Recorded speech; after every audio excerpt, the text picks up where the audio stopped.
पीले दांत वाली बहू कभी ब्रश नहीं करती थी।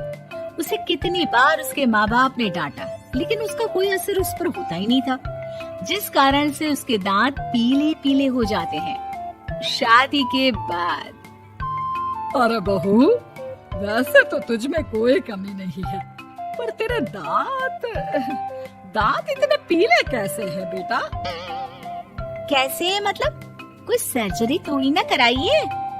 वो तो क्या नाम, मैं ब्रश नहीं करती थी तो पीले हो गए। अब क्या करूं? आप कहें तो लाल करवा लूं या फिर काले? यार ये क्या है, क्यों माँ से लड़ रही हो? लड़ रही हूँ?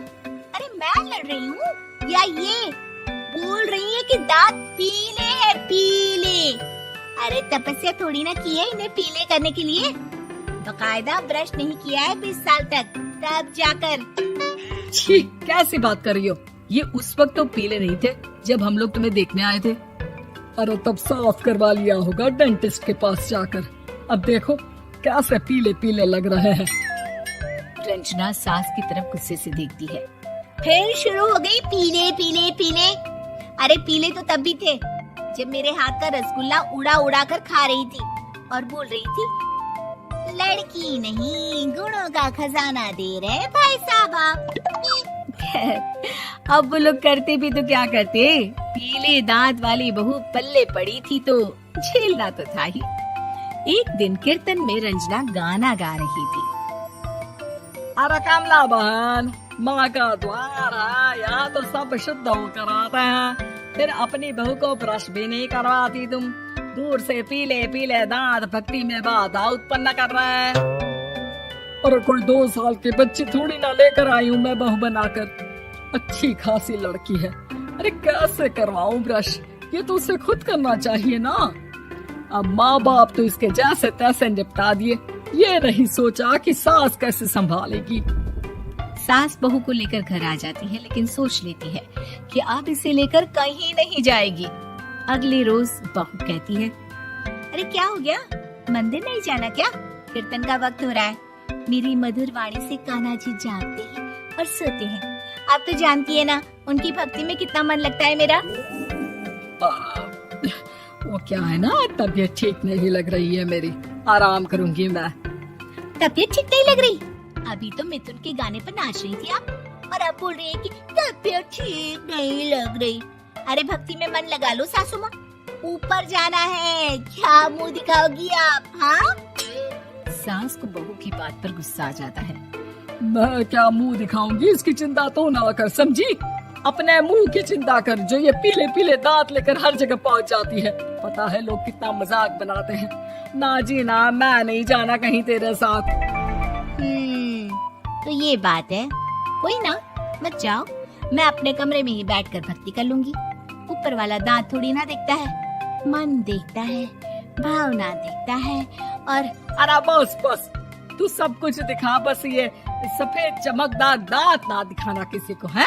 जा यहाँ से। बहू को सास की बात का कोई फर्क नहीं पड़ता, वो तो जैसी थी वैसी ही रह जाती है।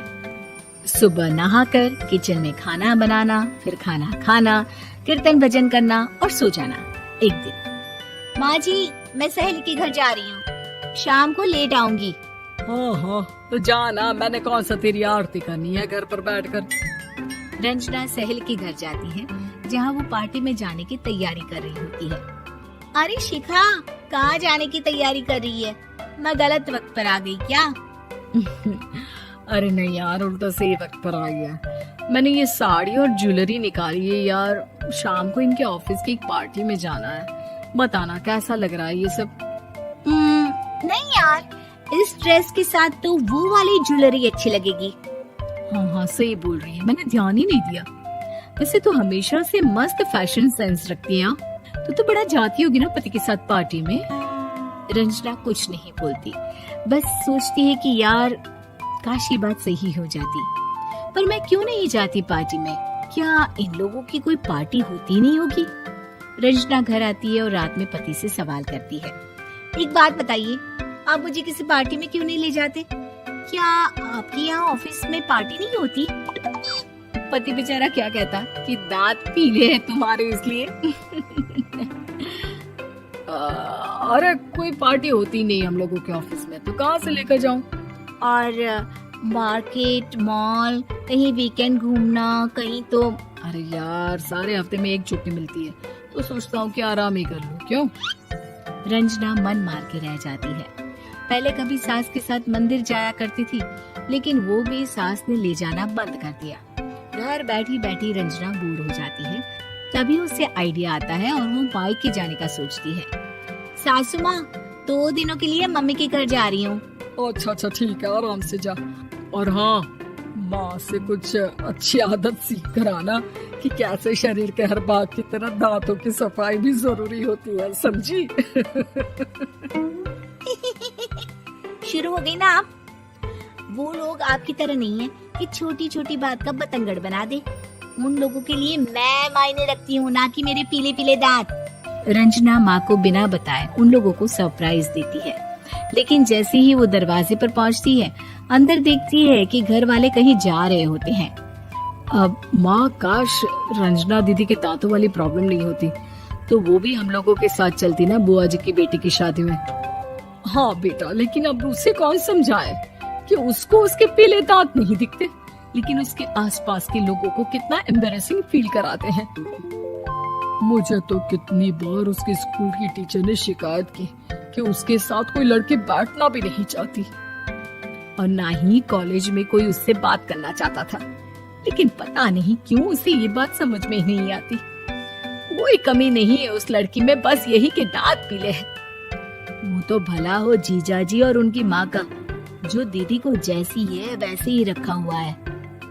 रंजना को अपने घर वालों की बात सुनकर बहुत दुख होता है। वो सोचती है कि वो क्या करे, लेकिन फिर वो सीधा डेंटिस्ट के पास जाती है, अपने दांत चमकाती है और कसम खाती है कि वो रोज ब्रश करेगी। अरे क्या हो गया? तुम तो 2 दिनों के लिए गई थी ना, पर कोई ना, अच्छा है, चलो आ गई तो। रंजना सास के सामने आकर खड़ी हो जाती है और पूरी स्माइल करती है, उसके चमकदार दांतों को दिखाती हुई। चले मंदिर। माँ, मुझे माफ कर दीजिए, मैंने आप लोगों को बहुत एम्बैरेसिंग फील करवाया। मैं आज से रोज ब्रश करूंगी।